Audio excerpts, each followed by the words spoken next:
Bueno, voy a dar comienzo, vamos a dar comienzo a esta sesión tan solicitada. Primero agradecer al doctor Peña Chacón, gracias por hacerte un tiempo y venir a dar esta interesante conferencia sobre justicia ecológica. Todos lo leemos, todos lo seguimos, así que la verdad, un gusto. Lo va a presentar uno de los miembros del Consejo Consultivo, el doctor Jorge Franza. También está presente otro miembro, tres miembros del Consejo Consultivo, la doctora Silvia Nona, la doctora Daisy Crom, la doctora Silvia Coria. Si veo alguno más por ahí, después lo nombro. Así que un placer, y la mecánica de siempre. Después que el orador haga su exposición, habrá tiempo para algunas preguntas, que las pedimos en el chat para ir ahí viendo un poquitito y no tampoco retardando al orador y a todos nosotros y todos ustedes que también tienen múltiples actividades con este tema de la pandemia. Siempre, un placer como siempre, y a lo último voy a decir la próxima actividad que tendremos ya en agosto próximamente y otras actividades. Así que, Jorge, cuando quieras, por favor, la presentación. Y gracias, Mario, en nombre de Silvia y de todo el Consejo Consultivo del Consejo Empresarial del Consejo del Centro de Derecho Ambiental. Hoy se me chispoteó, porque hoy hicimos Consejo Empresarial para el Desarrollo Sostenible y Centro de Derecho Ambiental de nuestra querida Facultad de Derecho. Así que, Jorge. Bueno, buenas noches a todas y todos. Es para mí, como integrante del CEDAF, un orgullo de que tengamos el lujo de una conferencia internacional de un gran jurista de Latinoamérica y de Centroamérica, el doctor Mario Peña Chacón, abogado, graduado en la Universidad Autónoma de Centroamérica, máster en legislación ambiental de la Universidad para la Cooperación Internacional. Es profesor y coordinador de varias maestrías, entre las que se destacan la de Derecho Ambiental y la de Derecho Público de la Universidad de Costa Rica. Como consultor internacional, actualmente es consultor externo de la Comisión Económica para América Latina de Naciones Unidas, CEPAL. Ha sido consultor en Derecho Ambiental de la Organización de Naciones Unidas para la Agricultura y la Alimentación, FAO, del Programa de Naciones Unidas para el Medio Ambiente, de la Organización de Naciones Unidas para la Educación, la Ciencia y la Cultura, UNESCO, de la Unión Internacional para la Conservación de la Naturaleza, UICN, y del Programa de Naciones Unidas para el Desarrollo, PNUD, entre otras destacadas organizaciones internacionales. Como investigador es adscrito al Instituto de Investigaciones Jurídicas y al Centro de Investigación y Estudios Políticos de la Universidad de Costa Rica. Miembro de organizaciones especializadas, es miembro de la Comisión de Derecho Ambiental de la UICN, vicepresidente de la Asociación Costarricense de Derecho Ambiental, ADA, miembro del Centro Internacional de Derecho Comparado del Ambiente, el CITSE, que preside Michel Prié, y de la Asociación Iberoamericana de Derecho, Cultura y Ambiente, AICA, entre otras. Tuvo reconocimientos, han tenido grandes reconocimientos internacionales. Tengo que destacar, porque es una síntesis lo que preparé, recibió el Premio Internacional Claritatis per Tutela Ambiens, otorgado por Atina en Arequipa, Perú, en junio del 2010. Ha sido galardonado con el reconocimiento por aportes académicos y científicos a la cooperación, desarrollo y fomento del bien común en el planeta, Fundación Internacional para la Sostenibilidad Ambiental y Territorial, FISAT, en octubre del 2018. Y en cuanto a publicaciones, bueno, si tengo que enumerar todas, se agota el Zoom, así que es autor de destacadísimos libros y múltiples ensayos académicos, publicados en revistas especializadas tanto de América Latina como de Europa, y colaborador y director de varias obras colectivas en la temática ambiental. Este es, con el perdón de Mario, una síntesis de su currículum, porque no quiero robarle a ustedes el deleite de escucharlo. Así que, Mario, estás en uso de la palabra. Un gusto estar acá contigo. Al contrario, don Jorge, el placer y el orgullo es mío poder acompañarlos. Reciban todos ustedes. Veo muchísimas caras conocidas en el foro, en el público, en el Zoom, ¿verdad? Eso me alegra mucho. Reciban un caluroso saludo desde San José, Costa Rica.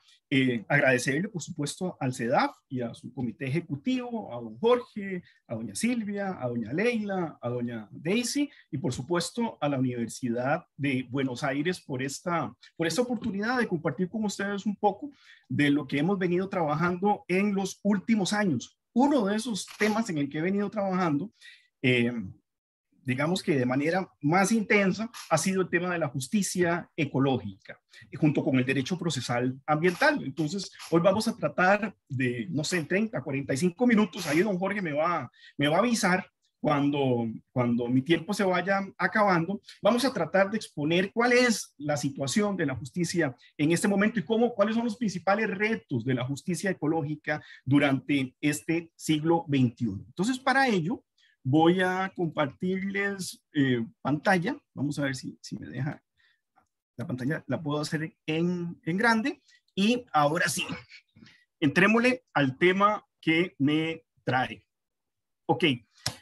Para hablar de justicia ecológica, lo primero que tenemos que tener en consideración es cuál es la realidad actual planetaria. Bueno, resulta que esa realidad actual planetaria en materia ambiental es que estamos viviendo una nueva era geológica a la que el Premio Nobel de Química de 1995, el científico Paul Crutzen, que por cierto falleció en enero de este año, denominó a esta nueva era geológica como el antropoceno, que es la era geológica que sigue a la era geológica que teníamos anteriormente, que era el Holoceno. Okay, esta era geológica se caracteriza, en la que estamos viviendo, ese antropoceno, se caracteriza porque es una era geológica en que los seres humanos hemos sustituido a la naturaleza como la fuerza dominante sobre la Tierra. Entonces, ya nuestra acción, nuestras acciones y nuestras omisiones ya generaron un cambio en el estrato geológico planetario. Y es que este concepto del antropoceno a veces nos puede sonar como un término científico, algo de geólogos. Sin embargo, para los abogados el tema, y los abogados ambientales, por supuesto, el tema es de suma relevancia. De tal relevancia que ya el relator de Naciones Unidas sobre Medio Ambiente, en su informe del 2019, me refiero a don David Boyd, lo incluyó en el informe que le rindió al Consejo de Derechos Humanos. Estamos hablando del informe del 2019. En esa ocasión, el relator Boyd le cuenta al Consejo de Derechos Humanos que ha dado comienzo una nueva época de referencia geológica de grandes repercusiones, riesgos e incertidumbre, denominada antropoceno, en la que las actividades humanas están transformando la Tierra. Entonces vemos que ya ese concepto antropoceno ya llegó incluso a los informes del relator de Naciones Unidas sobre medio ambiente.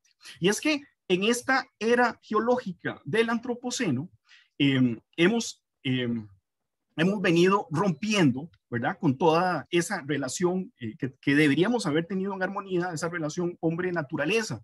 Esto nos lo deja muy claro el informe Planeta Vivo del año 2020 de la WWF, que ha sido utilizado también por el panel intergubernamental sobre biodiversidad.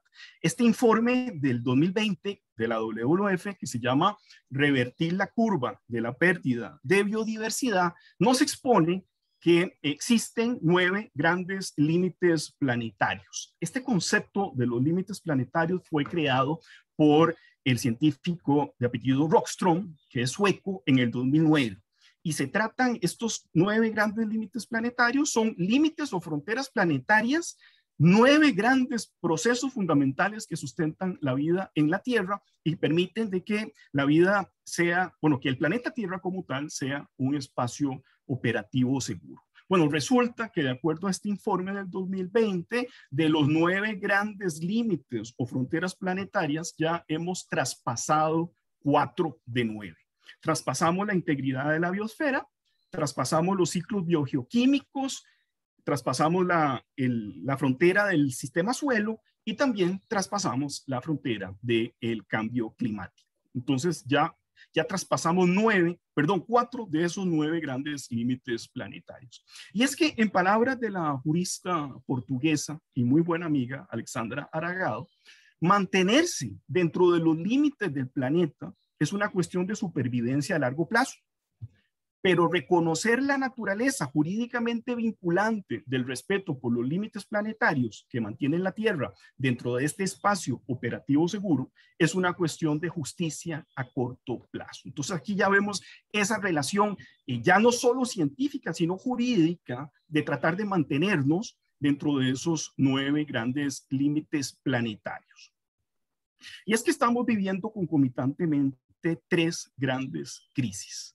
3 grandes crisis planetarias. La que más vemos así todos los días, ¿verdad? Desde el año pasado es la crisis del SARS-CoV-2, la pandemia que estamos viviendo en este momento es una pandemia sanitaria precisamente y de acuerdo al criterio científico imperante hasta el momento, causada precisamente por ese rompimiento de la relación entre seres humanos y los demás seres vivos, entre seres humanos y biodiversidad. Hablamos de que el virus brincó de un pangolín, probablemente de un murciélago, a los seres humanos, precisamente por esos incumplimientos a normativas de carácter ambiental en estos famosos mercados húmedos de Wuhan en China. Pero es que concomitantemente con esta crisis sanitaria que estamos viviendo, tenemos a la vez una crisis de biodiversidad y una crisis en materia climática. En materia de biodiversidad, el tema es tan complejo que ya los científicos nos hablan de la 6ª gran extinción masiva a nivel planetario. O sea, la situación que tenemos es compleja y el Estado, y el derecho como tal, tiene que responder a esta grave crisis planetaria que estamos viviendo, que incluso pone en riesgo la supervivencia del ser humano y de las demás especies sobre el planeta. Entonces, la respuesta del Estado, la respuesta del derecho es precisamente el concepto Estado de Derecho Ambiental. ¿Okay? El concepto Estado de Derecho Ambiental sería la respuesta del ordenamiento jurídico del derecho y del derecho ambiental a la era geológica del Antropoceno, donde el derecho debería convertirse entonces en una herramienta de tecnología social para poder afrontar y potenciar los cambios que requerimos, las transiciones requeridas en materia ecológica. ¿Ok? Hablamos entonces de un Estado de Derecho, de un Estado de Derecho Ambiental, de un Estado socioambiental de derecho o un Estado ecológico de derecho. ¿Okay? Estos conceptos los vamos a utilizar indistintamente, aunque los 3 tienen distintas connotaciones. ¿De dónde podemos fundamentar la existencia de ese Estado de Derecho? Bueno, precisamente del objetivo número 16 de los Objetivos de Desarrollo Sostenible del año 2015. También podemos sustentar la idea del Estado de Derecho en materia ambiental de la declaración de la UICN del año 2016, que precisamente tiene ese nombre, Declaración UICN sobre el Estado de Derecho en materia ambiental, y por supuesto del informe del 2019 del Programa de Naciones Unidas sobre Medio Ambiente, que se denomina Primer Informe Global sobre el Estado de Derecho Ambiental. Ok, si revisamos el objetivo 16 de los Objetivos de Desarrollo Sostenible de la Agenda 2030, tenemos claro que en ese 16.3 los objetivos nos hablan del Estado de Derecho y de la igualdad de acceso a la justicia para todos. Ahí vemos ya ese vínculo entre acceso a la justicia y Estado de Derecho. En el 16.7 dice que los estados deben garantizar decisiones inclusivas, participativas y representativas. Nos referimos aquí al derecho de acceso a la participación pública en la toma de decisiones ambientales. En el 16.10 tenemos que los estados deben garantizar el acceso público a la información, derecho de acceso público a la información y a proteger las libertades fundamentales. Estado de Derecho y derechos humanos van de la mano. Y por supuesto, en el 16.b nos habla de que los estados deben promover y aplicar políticas no discriminatorias. Aquí vemos nuevamente la relación entre Estado de Derecho, leyes, políticas y derechos humanos en favor del desarrollo sostenible. Y es que la Declaración Mundial de la UICN sobre Estado de Derecho en materia ambiental nos trae una definición de lo que debemos entender por este macroconcepto. ¿verdad? Macroconcepto que decimos que es la respuesta de el Estado en materia ambiental ante la crisis, emergencia climática, de biodiversidad y sanitaria que estamos viviendo concomitantemente. Entonces, podríamos decir que ese Estado de Derecho en materia ambiental es el marco jurídico de derechos y obligaciones, tanto sustantivas como procesales, que incorpora los principios del desarrollo ecológicamente sostenible en el Estado de Derecho. Y uno de los principales objetivos que tiene un Estado de Derecho en materia ambiental es precisamente asegurar y garantizar una justicia ecológica efectiva. Y ahora entramos ya de lleno en el tema de la justicia ecológica. Si partimos de un concepto clásico de justicia, justicia sería algo así como dar a cada quien lo que le corresponde, o en condiciones iguales, tratamiento igualitario. Sin embargo, en materia ambiental, en materia ecológica, el asunto se nos complica. Porque el destinatario de protección, el único actor y el único sujeto de la justicia clásica ha sido el ser humano, mientras que en materia ecológica nos surgen otros nuevos actores. Les vamos a denominar actores, les podemos denominar destinatarios de protección de la justicia o les podemos denominar sujetos de derecho. Nuevos actores, nuevos destinatarios y nuevos sujetos de derecho. Entonces, la pregunta que nos tenemos que hacer es, en la justicia ecológica, ¿para quién es esa justicia? ¿O a quién favorece? ¿Quién es el destinatario de protección de esa justicia ecológica que difiere de la justicia clásica? Bueno, para responder a esta pregunta, lógicamente tenemos que tener claro que la justicia será para los seres humanos, ¿verdad? Y en esto se actúa exactamente igual que como lo tenemos en la justicia clásica, donde nos cambia el chip de la justicia clásica a la justicia ecológica y que nos hace poner una nueva mirada en este tema, son que los nuevos destinatarios de protección y los nuevos sujetos de derecho para el derecho ambiental y para el Estado de Derecho van a ser las generaciones presentes, las generaciones futuras, las demás especies con las cuales compartimos el planeta e incluso el planeta como un todo. Entonces, hoy por hoy podemos decir que la justicia ecológica es una justicia intraespecies, perdón, es una justicia intergeneracional, intrageneracional, interespecies y es una justicia planetaria. Entonces, bajo esta nueva racionalidad o bajo esta nueva mirada, cada ser humano, tanto presente y futuro, así como los otros seres vivos con los cuales compartimos el planeta, todos somos destinatarios, somos sujetos de protección por parte del Estado de Derecho Ambiental. Y es que esta justicia ecológica del siglo XXI tenemos que verla desde tres grandes dimensiones. Una dimensión espacial, una dimensión temporal y una dimensión que le vamos a denominar ecocéntrica, biocéntrica o geocéntrica. Cuando hablamos de la dimensión espacial de la justicia ecológica, tomemos en cuenta que la justicia que se imparte a nivel local va además a tener impactos a nivel nacional, va a tener impactos a nivel transfronterizo, va a tener impactos a nivel regional y va a tener impactos a nivel planetario. Por eso decimos que la justicia hoy por hoy en materia ambiental, en la era geológica del antropoceno, es una justicia planetaria. De igual manera, la justicia que se imparte desde las altas cortes o desde los tribunales internacionales como la Corte Internacional de Justicia o los sistemas de derechos humanos regionales como el sistema interamericano, esa justicia que se imparte en materia ambiental también va a repercutir no solo a nivel regional, sino también a nivel nacional e incluso a nivel local. A esto le vamos a denominar el diálogo de las fuentes, el diálogo de las cortes, la fertilización cruzada entre las distintas cortes, donde las mismas cortes unas citan a otras y enriquecen sus distintas posiciones. La segunda dimensión de donde tenemos que analizar la justicia ecológica es una dimensión temporal. ¿Ok? ¿Y por qué hablamos de una dimensión temporal? Porque la justicia que se imparte en un juez, ya sea desde la corte de más bajo rango en un estado, o bien hasta la corte, no sé, hasta la Corte Internacional de Justicia en materia ambiental, ambas decisiones judiciales probablemente vayan a tener repercusiones, tanto para las generaciones presentes como para las generaciones futuras.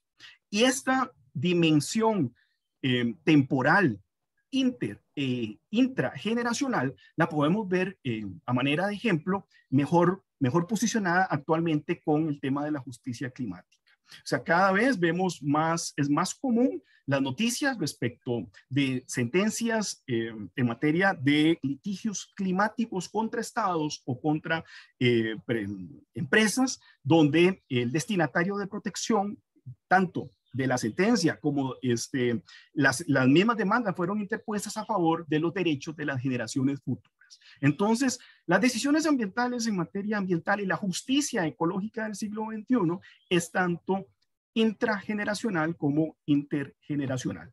Y aquí cito a mi gran amigo Néstor Caferata, y amigo de todos, probablemente todos los que estamos en este foro, que nos dice que las generaciones actuales ya no ostentan un carácter exclusivo ni central en las regulaciones jurídicas, sino que emergen como sujetos responsables de disfrutar el ambiente para luego legarlo en condiciones razonables a quienes los sucederán. Yo siempre hablo de ese gran fideicomiso ambiental.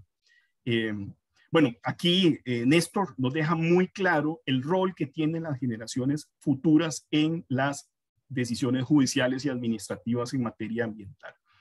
La tercera gran dimensión de la justicia ecológica del siglo XXI es una dimensión que podemos denominar biocéntrica, ecocéntrica, geocéntrica.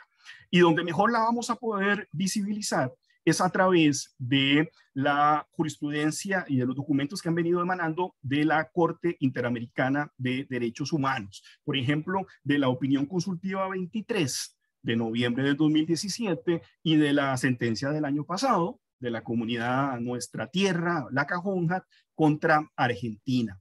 En ambos instrumentos internacionales, regionales, ¿verdad? La Corte Interamericana nos dejó claro que si bien el derecho a un ambiente sano se encuentra incluido dentro del artículo 26 de la Convención Americana de Derechos Humanos y se trata de un derecho autónomo, lo cierto del caso es que es un derecho, como vamos a ver ahora, es un derecho sui generis, porque a diferencia de otros derechos humanos, protege los componentes del medio ambiente, tales como los bosques, los ríos, los mares y otros, como intereses jurídicos en sí mismos, aún en ausencia de certeza o evidencia sobre los riesgos a las personas individuales. Dice la Corte Interamericana, tanto en la opinión consultiva 23 como en la sentencia de la Cajonjat, se trata de proteger la naturaleza y el medio ambiente, no solamente por su conexidad con una utilidad para el ser humano o por los efectos que su degradación podrían causar en otros derechos de las personas, como la salud, la vida o la integridad personal, sino por su importancia para los demás organismos vivos con quienes se comparte el planeta, también merecedores de protección en sí mismos. Esto nos lleva a concluir que dentro del sistema interamericano y los países que hemos aceptado la jurisdicción, que integramos el sistema interamericano y que además aceptamos la jurisdicción de la Corte Interamericana de Derechos Humanos, la Corte nos dice que el derecho al ambiente se encuentra en el artículo 26 de la Convención Americana y que ese derecho humano tutela la naturaleza, tanto por los servicios que ella le brinda al ser humano, como por, al ser humano actual como a las generaciones futuras, pero también este derecho humano sui generis tiene por destinatario o sujeto de protección a la propia naturaleza a la cual le asigna un valor intrínseco.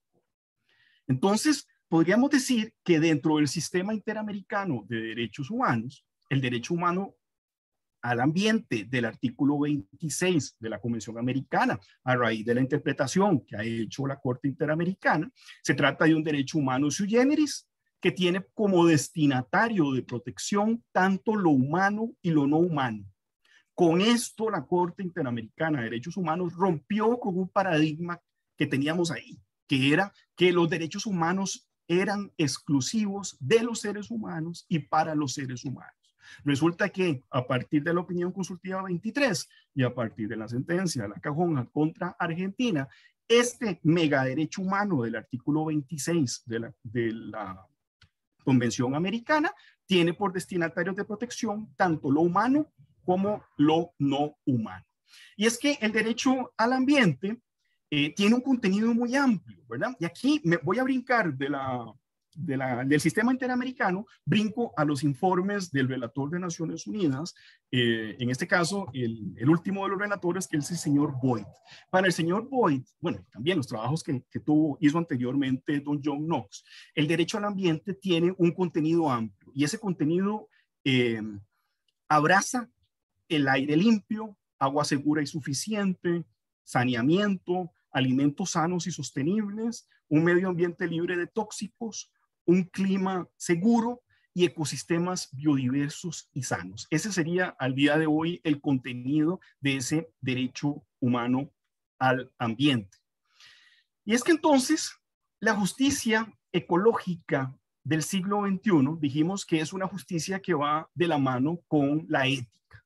Entonces la justicia ecológica en este siglo XXI, en la era del antropoceno, debe asegurar tanto la dignidad y la integridad de todas las formas de vida, humanas y no humanas, y debe asegurar la propia sobrevivencia del ser humano y la propia sobrevivencia de las demás especies con las que compartimos el planeta. Esa justicia ecológica de la era del antropoceno, para ser efectiva, tiene que ser a la vez una justicia ecológica distributiva y conmutativa, y a la vez una justicia ecológica restaurativa. Cuando hablamos de la justicia ecológica distributiva y conmutativa, la justicia ecológica será distributiva y conmutativa cuando logren maximizar el bienestar general de las generaciones presentes, el bienestar general de las generaciones futuras y el bienestar general de las demás especies vivas con las que compartimos el planeta. Y además, la justicia ecológica, para ser efectiva, tiene que ser restaurativa. Eso significa que en sus decisiones judiciales o administrativas, las sentencias, debe ordenarse la recomposición de los ecosistemas, eso que denominamos el daño ambiental colectivo. Debe restablecerse a las víctimas en sus derechos previos a la afectación, la indemnización de derechos subjetivos, llámese daños ambientales individuales. Pero además, y aquí también tenemos que poner atención, la justicia ecológica del siglo XXI será restaurativa cuando logre restablecer los nexos sociales y ambientales entre los miembros de la sociedad y entre los miembros de la sociedad y la naturaleza. O sea, cuando logremos restaurar esa relación entre hombre y naturaleza que rompimos esa relación hace ya mucho tiempo, lastimosamente, y que nos tiene en esta triple crisis sanitaria, de biodiversidad y climática que estamos viviendo. ¿Cuál sería entonces el objetivo de la justicia ecológica en la era del antropoceno? Bueno, vamos a acudir nuevamente a la teoría de los 9 límites planetarios de Rockström. Entonces, el objetivo sería mantener los procesos fundamentales que sustentan la vida en la Tierra dentro de los límites planetarios, de esos 9 límites planetarios, permitiendo que el planeta sea un espacio operacional seguro, tanto para la humanidad como para las demás formas de vida. La justicia ecológica va de la mano con los derechos humanos, ¿verdad? Y cuando hablamos de derechos humanos, tenemos que hacer esa clasificación con la que venimos trabajando desde los informes de los relatores de Naciones Unidas, Knox y Boyd, y por supuesto, que también aparece esta clasificación, la vamos a ver tanto en la opinión consultiva 23 como en el acuerdo de Escazú, que precisamente desarrolla esos 3 grandes derechos de acceso o derechos procedimentales ambientales. Entonces, podemos dividir los derechos humanos ambientales en derechos humanos sustantivos y en derechos humanos procedimentales. Dentro de los derechos humanos sustantivos vamos a encontrar todos aquellos derechos humanos que se encuentran íntimamente ligados al derecho a un ambiente sano y equilibrado. Llámese el derecho a la vida, el derecho a la salud, el derecho al agua, el derecho al saneamiento, el derecho a la alimentación, el derecho a la vivienda, el derecho a la paz, entre muchos otros. Y dentro de los derechos humanos ambientales procedimentales o de acceso, vamos a encontrar el derecho al acceso a la información ambiental, la participación pública en la toma de decisiones ambientales y el derecho de acceso a la justicia ambiental. Y aquí es donde vamos a hacer entonces el ligamen entre justicia ecológica, justicia ambiental y ese derecho humano, procedimental o de acceso a la justicia ambiental. Derecho que vamos a encontrar en múltiples instrumentos de derecho internacional, desde el principio 10 de Río, la Convención de Aarhus, la opinión consultiva 23 de la Corte Interamericana de Derechos Humanos, el Acuerdo de Escazú, que los desarrolló exponencialmente, y por supuesto ahí aparecen también va a aparecer también este derecho al acceso a la justicia ambiental en el borrador del Pacto Global por el Ambiente. Nosotros nos vamos a concentrar, por supuesto, en la opinión consultiva 23 y en el Acuerdo de Escazú.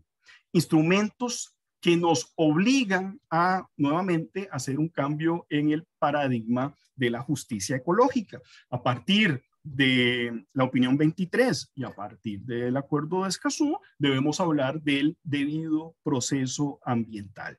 Debemos hablar de las garantías de los presupuestos mínimos o bien de los estándares mínimos de ese concepto que es el debido proceso ambiental. Debido proceso ambiental que vamos a ver, como les decía, lo vamos a encontrar tanto en la opinión consultiva 23 y lo vamos a encontrar en el Acuerdo de Escazú. Debido proceso ambiental que va a facilitar el derecho de acceso a la justicia, el derecho de acceso a la justicia ambiental, el derecho de acceso a la justicia ecológica durante la era geológica del Antropoceno. Ese derecho de acceso a la justicia, la Corte Interamericana lo desarrolla en la opinión 23 y dice que ya está establecido en la Convención Americana de Derechos Humanos, que es cuestión de que veamos los artículos 1, 25 y 8.1 del Pacto de San José. Y entonces nos dice que los estados deben garantizar que los individuos tengan acceso a recursos sustanciados de conformidad con las reglas del debido proceso para tres cosas: impugnar cualquier norma, decisión, acto u omisión de las autoridades públicas que contravengan o puedan contravenir las obligaciones de derecho ambiental, para asegurar la plena realización de los demás derechos de procedimiento, que son los dos derechos de acceso, información y participación, y para remediar cualquier violación de sus derechos como consecuencia del incumplimiento de obligaciones de derecho ambiental. Y es exactamente la misma línea que vamos a encontrar en el artículo 8.1 del Acuerdo de Escazú.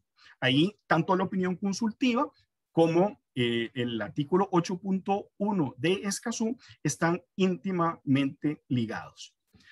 Y es que a partir del artículo 8.2 del Acuerdo de Escazú podemos hablar de las garantías, estándares o presupuestos mínimos del debido proceso ambiental.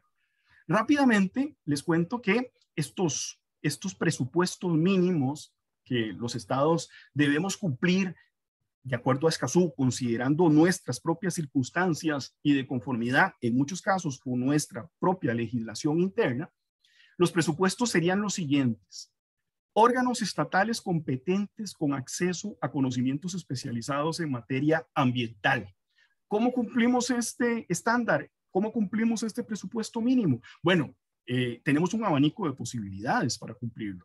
Podría ser a través de jurisdicciones ambientales especializadas, podría ser a través de procedimientos especiales dentro de las distintas jurisdicciones con competencias ambientales, podría ser a través de órganos administrativos especializados en materia ambiental, podría ser con jueces especializados en la materia ambiental, podría ser a través de tribunales integrados por jueces y abogados, abogados y jueces técnicos. Y podría ser, por supuesto, con jueces con el simple acceso a los peritos y especialistas en materia ambiental. En nuestra zona tenemos jurisdicciones ambientales especializadas en Chile, ahí hay 3 tribunales ambientales. Tenemos una jurisdicción ambiental especializada en El Salvador, y en el caso de Costa Rica, lo que tenemos desde 1995 es un tribunal ambiental administrativo. Otro de los estándares son que los procedimientos en materia ambiental, ¿verdad?, para alcanzar esa justicia ecológica deben ser efectivos, oportunos, públicos, transparentes, imparciales y sin costos prohibitivos. Vean que este estándar, este parámetro, este presupuesto mínimo del debido proceso es dificilísimo de cumplir. ¿Ok? ¿Cuántos de nuestros procedimientos o procesos son efectivos, oportunos, públicos, transparentes, imparciales y sin costos prohibitivos? Cuesta, ¿verdad?, imaginárselos. Bueno, resulta que son obligaciones que ya tenemos en múltiples instrumentos internacionales, como por ejemplo el Pacto Internacional de Derechos Civiles y Políticos o la Convención Americana de Derechos Humanos. La legitimación activa como parámetro del debido proceso ambiental, en materia ambiental. Bueno, resulta que esa legitimación activa en muchos de nuestros países ya la tenemos incluso a nivel constitucional. En el caso de mi país, la ley de biodiversidad incluso habla de una acción popular en defensa de la biodiversidad, pero tenemos claro que la tutela de los intereses supraindividuales, llámese intereses difusos, intereses colectivos e intereses individuales homogéneos, en muchos de nuestros países esa tutela la encontramos desde el más alto nivel, o sea, a nivel constitucional. El siguiente parámetro es la posibilidad de disponer medidas cautelares y provisionales para prevenir, hacer cesar, mitigar o recomponer daños al ambiente. ¿Ok? Tengamos en cuenta que la prevención y la precaución son piedras angulares de la justicia ecológica. Tengamos claro de que las medidas cautelares realmente deberían ser números apertos, deberían estar presentes en todas las jurisdicciones con competencias ambientales, deberían poder interponerse antes de los procesos, durante los procesos e incluso en los procesos de ejecución de sentencia. Y esas medidas cautelares podrían ser o deberían ser interpuestas tanto por la parte que la solicita, pero también podrían ser interpuestas de oficio por los mismos autoridades administrativas o jurisdiccionales. El siguiente presupuesto mínimo es la existencia de medidas para facilitar la producción de la prueba del daño ambiental. Dice Escazú, cuando corresponda y sea aplicable, tales como la inversión de la carga de la prueba, que sería un ejemplo, o la carga dinámica de la prueba. Aquí lo importante e interesante es que, por ejemplo, la carga dinámica de la prueba forma parte de los más recientes códigos procesales a nivel regional, ¿verdad? Es algo muy aceptado a nivel de Latinoamérica y el Caribe, pero también tenemos que tomar en cuenta que la inversión de la carga de la prueba no nos es ajena. Para el caso costarricense existe expresamente en materia ambiental desde 1998. La encontramos en el artículo 109 de la Ley de Biodiversidad. También la podemos ver en Colombia y en El Salvador. Estos tres países tienen la inversión de la carga de la prueba regulada a nivel legislativo. El siguiente presupuesto serían los mecanismos de ejecución y cumplimientos oportunos de las decisiones judiciales y administrativas. Y aquí es donde más estamos fallando. Estamos alcanzando sentencias de primer mundo y ejecuciones de sentencia de tercero, cuarto o quinto mundo. Nos están fallando las reglas procesales especiales en los procedimientos de ejecución de sentencia. Estamos fallando a nivel jurisdiccional y administrativo a la hora de emitir decisiones o resoluciones judiciales en materia ambiental que faciliten su ejecución a corto, mediano y largo plazo. Entonces, tenemos sentencias de las cuales nos podemos jactar a nivel internacional. Sin embargo, las ejecuciones de esas sentencias, por lo general, a nivel regional, latinoamericano, han sido bastante escabrosas.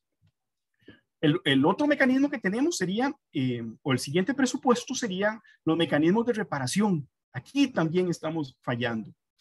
Mecanismos de reparación, dice Escazú, tales como la restitución al estado previo del daño, la restauración, la compensación, el pago de una sanción económica, llámese los daños punitivos, que algunos sistemas los admiten en materia ambiental, la satisfacción, las garantías de no repetición, ¿verdad?, que son formas de reparación muy comunes en materia de derechos humanos, la atención a las personas afectadas.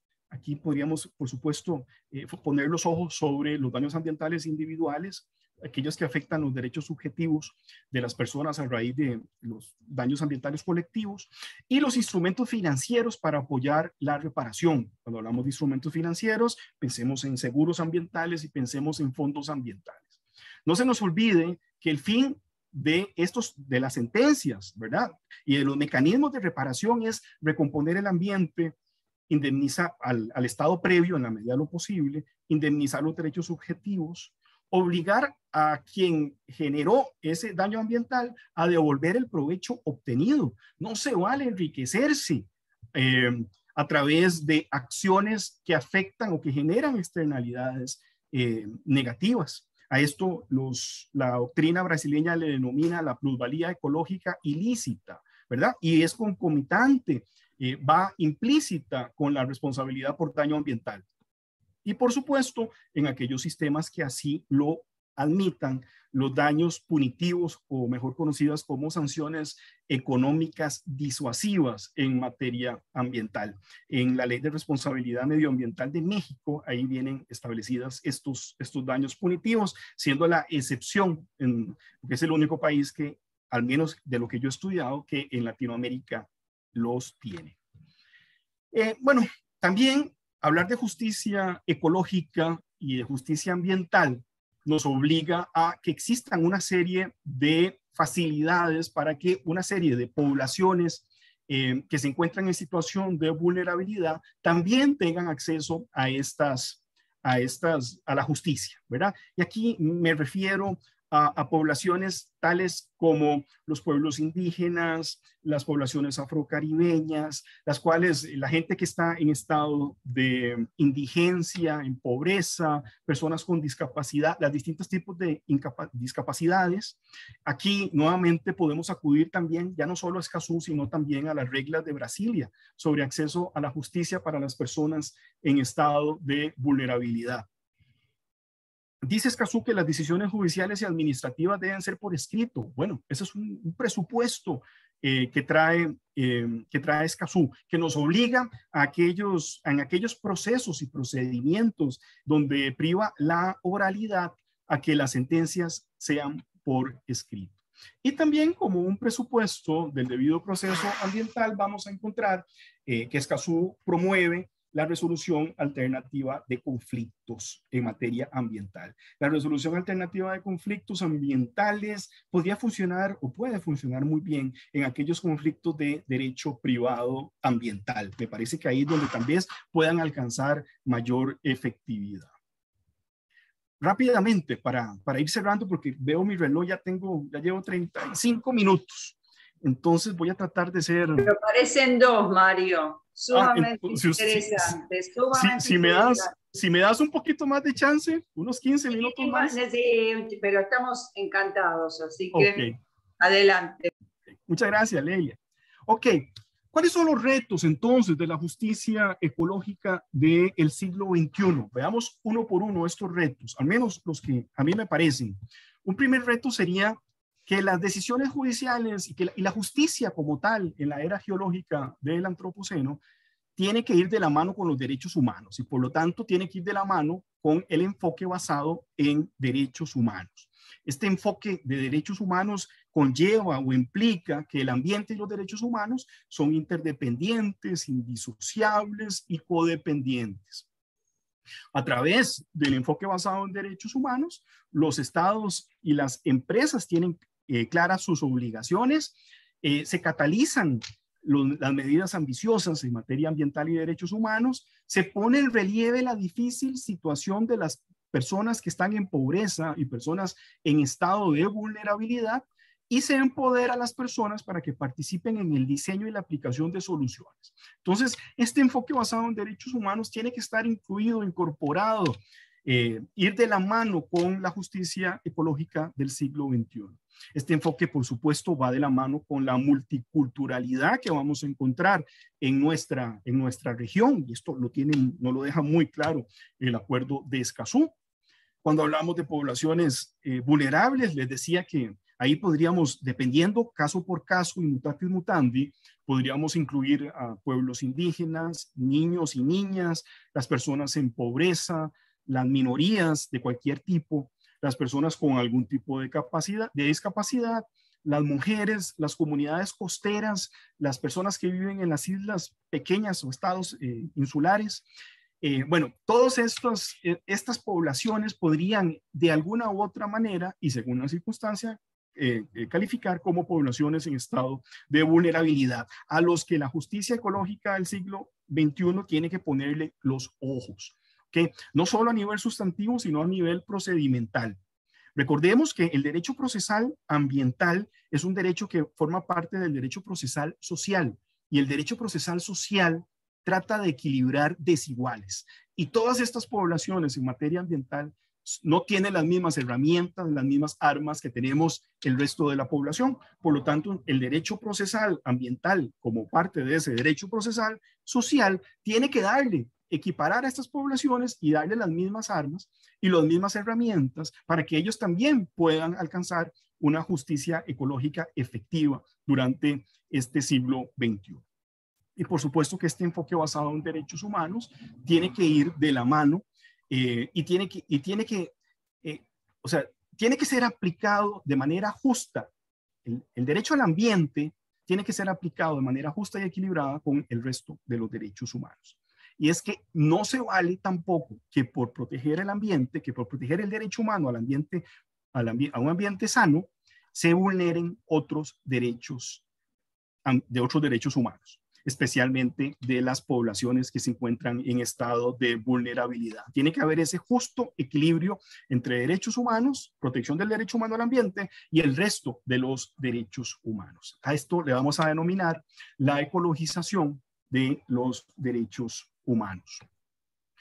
Ok, otro de los desafíos de la justicia ecológica en el siglo XXI es la tutela de los defensores de derechos humanos en materia ambiental. Y es que junto con la pandemia que estamos viviendo sanitaria, también estamos viviendo una pandemia a nivel de violaciones a los derechos humanos de los defensores ambientales. Dice el Alto Comisionado de Naciones Unidas para los Derechos Humanos que del 2015 al 2019 se produjeron 933 asesinatos y se dieron 1.323 denuncias del 2015 al 2019 en América Latina y el Caribe. Vean que Argentina y Costa Rica no escapan a esa realidad. En este periodo, Argentina tuvo 3 personas lamentablemente fallecidas, defensores de derechos humanos ambientales, y Costa Rica tuvo 1 persona asesinada. ¿Okay? De acuerdo a las reglas del Acuerdo de Escazú, los estados deben garantizar a estos defensores de derechos humanos entornos seguros y propicios donde podamos, porque lo digo en plural, ¿por qué podamos? Porque todos o hemos sido defensores de derechos humanos, o somos defensores de derechos humanos, o seremos defensores de derechos humanos desde nuestras distintas trincheras. Entonces, los estados deben garantizarnos entornos seguros y propicios para que podamos actuar sin amenazas, restricciones ni inseguridad. Los estados deben reconocernos derechos humanos que ya tenemos, como el derecho a la vida, el derecho a la integridad personal, el derecho a la libertad de opinión y expresión, el derecho a la reunión y asociación pacífica y el derecho a circular libremente. Y también los estados deben estar obligados o estarán obligados con Escazú a tomar medidas apropiadas, efectivas y oportunas para prevenir, investigar, sancionar los ataques, amenazas o intimidaciones que en ese rol de defensores de derechos humanos podamos sufrir a corto plazo o a mediano plazo. Otro de los desafíos de la justicia ecológica y de lo que ya hablamos un poquito es esa nueva racionalidad, esa nueva mirada biocéntrica, ecocéntrica o geocéntrica. Esa justicia ecológica del siglo XXI tiene que ser, como dijimos, tanto como intergeneracional, pero también la justicia tiene que ser interespecies. ¿Okay? Tenemos que recobrar esa relación entre el ser humano y las demás especies que hace mucho tiempo rompimos. Esto lo vamos a poder, bueno, lo vemos en países de nuestra región como Ecuador y Bolivia que reconocen constitucionalmente derechos a otras formas de vida. También lo vemos en Colombia, pero a través de las sentencias como la del Río Atrato o la de la Amazonía. En el caso de mi país, muy pocos, o tal vez, bueno, más bien digámoslo al revés, nadie se había dado cuenta hasta hace algunos días que yo me puse a investigar que los derechos, que Costa Rica reconoce derechos expresamente a otras formas de vida distintas a la vida humana en los artículos 9.1 y 9.2 de la Ley de Biodiversidad de 1998. Con independencia, o sea, el derecho que tienen, el derecho a la vida lo tienen todas las formas de vida, ya sea humanas y no humanas, dice ese artículo 9.1, con independencia de cualquier tipo de valor económico actual o potencial. O sea, reconoce ese derecho a la vida como un valor intrínseco, como un bien meritorio que tiene la biodiversidad. El reto aquí será dotar a estos derechos de contenido jurídico, porque a la fecha, lastimosamente, muchos, lo hemos visto en muchas de estas sentencias, a la fecha todavía tienen efectos, en muchos casos, meramente simbólicos. Entonces tenemos que pasar de ese simbolismo a dotarlos de contenido jurídico. En esta línea de esta mirada de racionalidad biocéntrica, ecocéntrica o geocéntrica, podemos citar algunas sentencias importantes a nivel latinoamericano. Aquí los invito a leer un artículo de mi autoría que se llama, ya les digo, se llama Enverdecimiento de las Cortes Latinoamericanas, últimos avances jurisprudenciales. Ese artículo ustedes lo pueden descargar en Google, es de acceso gratuito y directo y lo pueden encontrar fácilmente. Ahí analizo yo una serie de sentencias de Argentina, México, Colombia, Brasil y Costa Rica que van en esta lógica. En Argentina, la Corte Suprema de Justicia, tenemos la sentencia del caso del Río Atuel del 2017, el caso Majul del 2019, que ustedes manejarán mucho mejor que yo probablemente, y el caso de los glaciares de Barrick Exploraciones, esa acción de inconstitucionalidad del 2019. Todas van con esta mirada ecocéntrica. En México podemos citar la sentencia de Laguna del Carpintero del año 2018 y una sentencia que se le conoce como la sentencia del etanol en la gasolina, que es del 2020.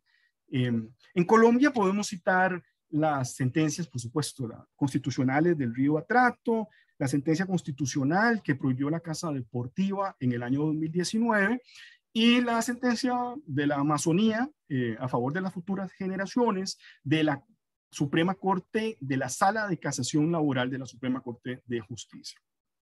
En Brasil podríamos citar un caso muy interesante, a mí me gusta mucho, es el caso de un loro o un papagayo que estuvo como 25 años en cautiverio.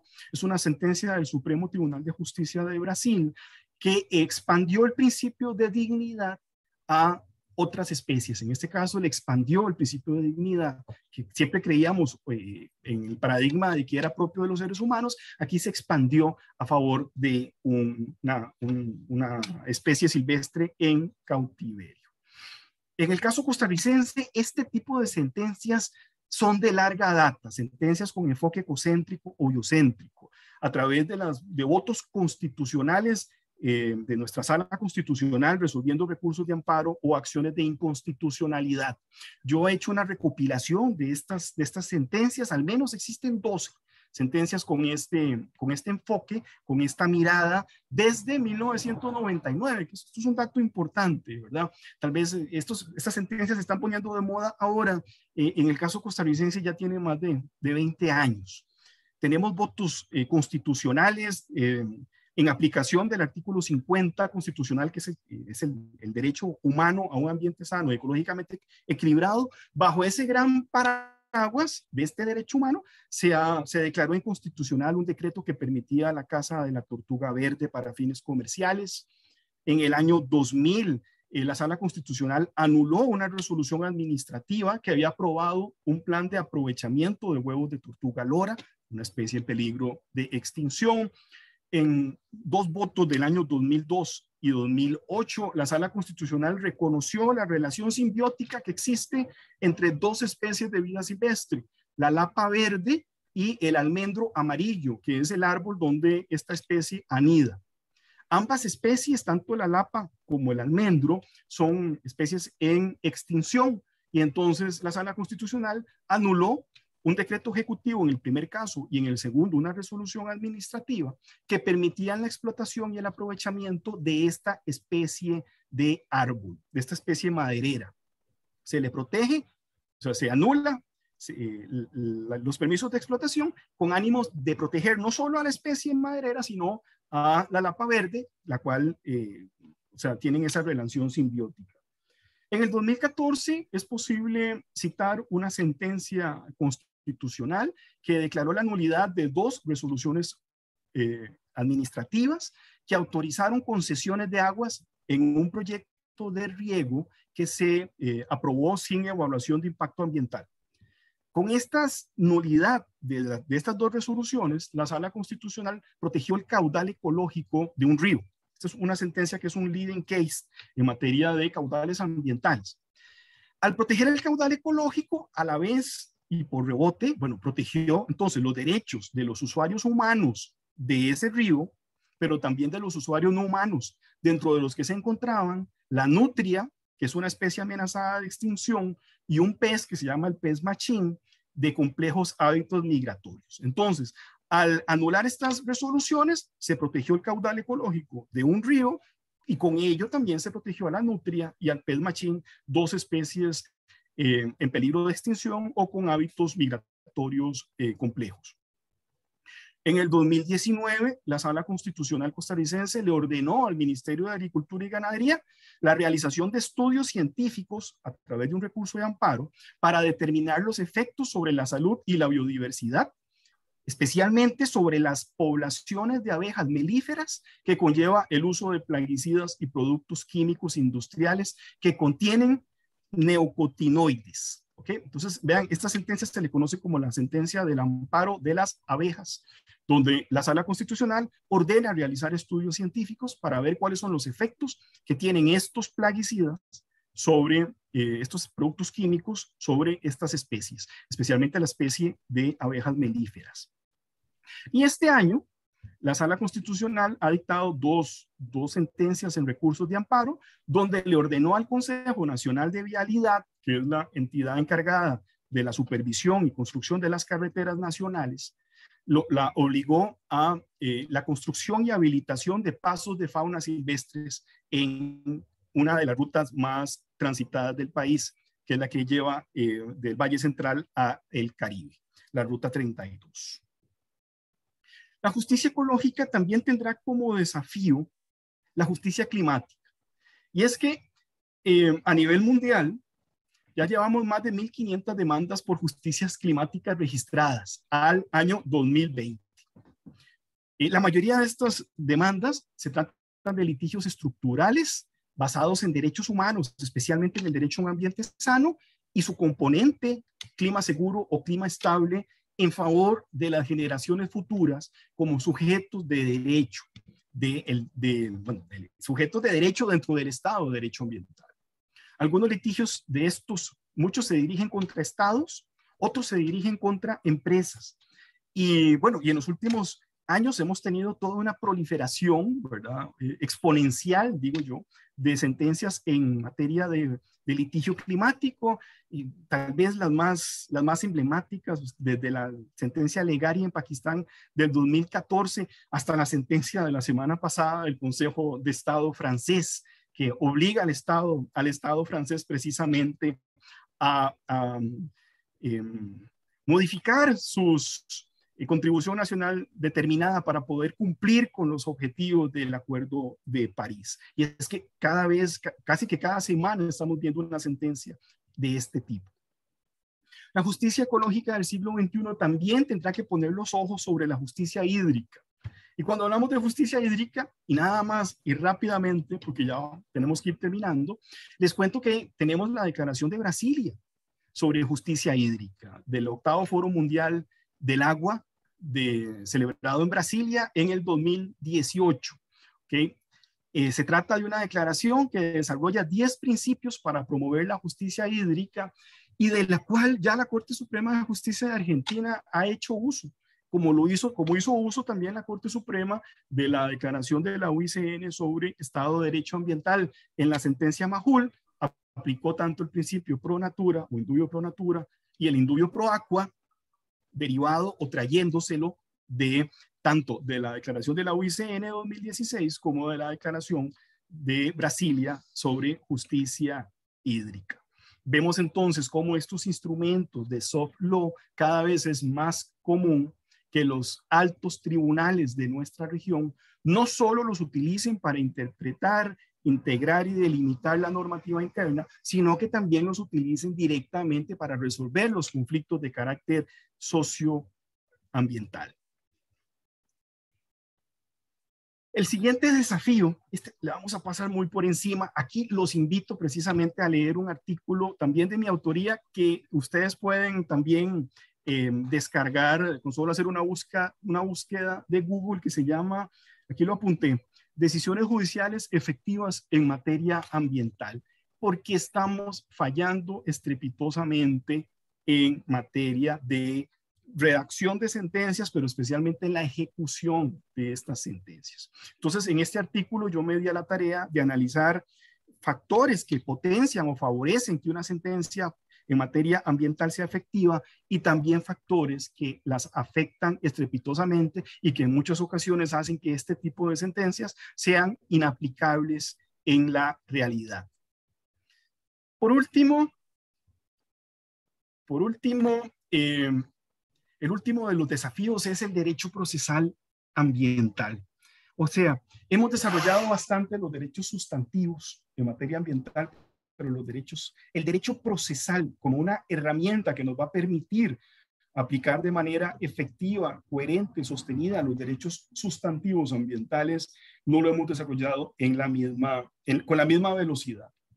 Aquí, en la justicia ecológica del siglo XXI tendrá como desafío, como dijimos, la creación de jurisdicciones especializadas, la creación de secciones especializadas dentro de las distintas jurisdicciones en materia ambiental, la creación de tribunales con jueces especializados, con jueces al menos con acceso a material ambiental, a bibliografía ambiental, a criterio técnico y científico en materia ambiental. El desafío será llegar a alcanzar ese objetivo que se propone el Acuerdo de Escazú en el artículo 8, que es que logremos tener procedimientos efectivos, razonables, justos, abiertos, rápidos, transparentes, equitativos, oportunos, que tomen en cuenta las condiciones de vulnerabilidad en que están ciertos grupos de personas en materia ambiental. Y que tomen en cuenta también la vulnerabilidad de los defensores de derechos humanos en materia ambiental. Recordemos que la justicia ecológica en el siglo XXI es sinónimo de justicia planetaria y que el siglo XXI no será siglo, o el siglo XXI será más bien el siglo de la justicia ecológica, o no será. Con esto les devuelvo la palabra a don Jorge, doña Leila y demás. Bueno, excelente. Lo hacemos después al final, pero ahora lo vamos a hacer anticipadamente. Yo que puedo no silenciarme. Bueno, me encantó, Mario. Veo las caras, así están todos re felices, así que te vamos a volver a convocar seguramente. Silvia, si tenés alguna pregunta que bueno, viste. Siempre es un gusto enorme leerte, Mario, y hoy hemos tenido el placer de escucharte. La verdad que un placer por la claridad, por lo completo, por lo actual, porque has traído datos de hace días. Tengo aquí, me han hecho llegar una pregunta, la voy a leer textual. Estimado profesor Mario, ¿sería conveniente considerar entre los documentos de derecho internacional que son fuentes de la justicia ecológica el borrador de actualización del Convenio de la Diversidad Biológica, ya que actualizaría el convenio en términos de derechos de la naturaleza? Este tipo de documentos que son preliminares, que son borradores, nos pueden servir como fuente para interpretar, para delimitar, pero no lo podríamos aplicar directamente a casos concretos. Si queremos entrar al tema de los derechos de la naturaleza, podríamos acudir directamente a la opinión consultiva 23 y podríamos, ¿cómo se llama?, solicitar o pedir la tutela de estos derechos a través del artículo 26 de la Convención Americana. El camino lo dejó abierto la Corte Interamericana en la opinión 23 y en la sentencia Laca-Hongat contra Argentina. El derecho humano al ambiente funge como un gran paraguas dentro de ese artículo 26 y gracias a esa interpretación tan amplia que hizo la Corte Interamericana, diciéndonos que se trata de un derecho humano sui generis. Ya no es un derecho humano concebido para los seres humanos.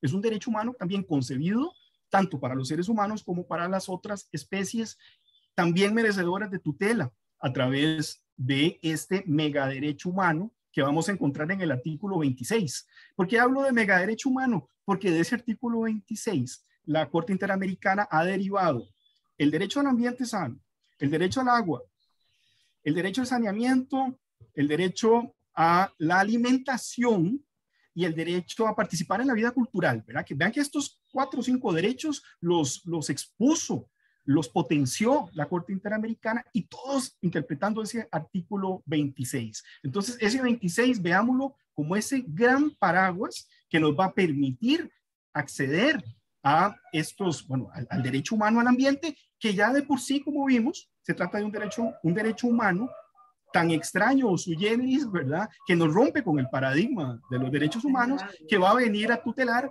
tanto lo humano como lo no humano.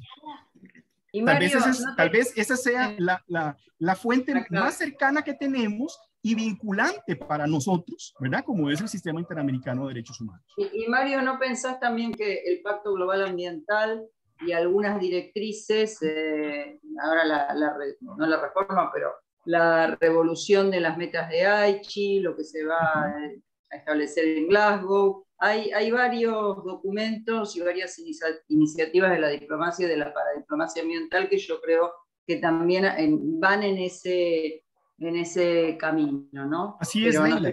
Y es que el derecho internacional público ambiental en este momento se caracteriza precisamente porque ya existe como una especie de puente o sinergias entre el soft law del derecho internacional ambiental y el hard law del derecho internacional ambiental. Cada vez es más común ver tribunales aplicando soft law a casos concretos. En el caso de mi país, en Costa Rica, esto sucede desde principios de los 90. O sea, en mi país nunca se hizo esa diferenciación entre soft y hard law. Se han declarado normas inconstitucionales desde principios de los 90 por violación a la Declaración de Río, por ejemplo. Pero también esto ha operado de manera también al revés. Encontramos tratados internacionales vinculantes como el Acuerdo de Escazú, que tiene cierto grado de flexibilización para la aplicación gradual y progresiva de sus obligaciones. Obligaciones que en algunos casos podríamos calificar como obligaciones un poco más blandas. Vinculantes, sí, pero un poco más blandas porque le otorgan un margen de discrecionalidad a los estados para que las puedan aplicar de acuerdo a sus propias circunstancias de cada uno de los países. Es que va a haber que nosotros, viste, con todo el equipo y cuando se habló de Escazú, yo especialmente, y Silvia y también Daisy, muchos de los que están acá, para mí Escazú es muy importante para la Agenda Verde Productiva, para el Pacto Europeo o para el New Green Deal, porque si no tenemos en cuenta Escazú, el Acuerdo de París y algunas otras cuestiones más como las metas de Aichi, yo creo que la agenda productiva verde y la industria 4.0 y la economía circular. Aquí te cuento que ayer hubo una reunión de países signatarios de Escazú donde el Banco Mundial, el Banco Interamericano de Desarrollo, el Banco Europeo de Fomento Económico, todos en paquete le dieron el espaldarazo al Acuerdo de Escazú. Sí, porque ya el BID y todos los financiamientos van a estar atados, que es un poco Así lo que dijimos en el texto. Es una oportunidad que tenemos que aprovechar, es nuestra oportunidad, tenemos que estar muy presentes y muy alertas para todo lo que vaya surgiendo y no dejar pasar nada, la verdad que es así. Mario, la última pregunta. Tenemos una pampeana presente y yo sé que por ahí no es para vos esta pregunta, pero bueno, ¿quieres conocer tu opinión sobre el caso del río Atuel? Te imaginarás cuál es su posición siendo pampeana, ¿no?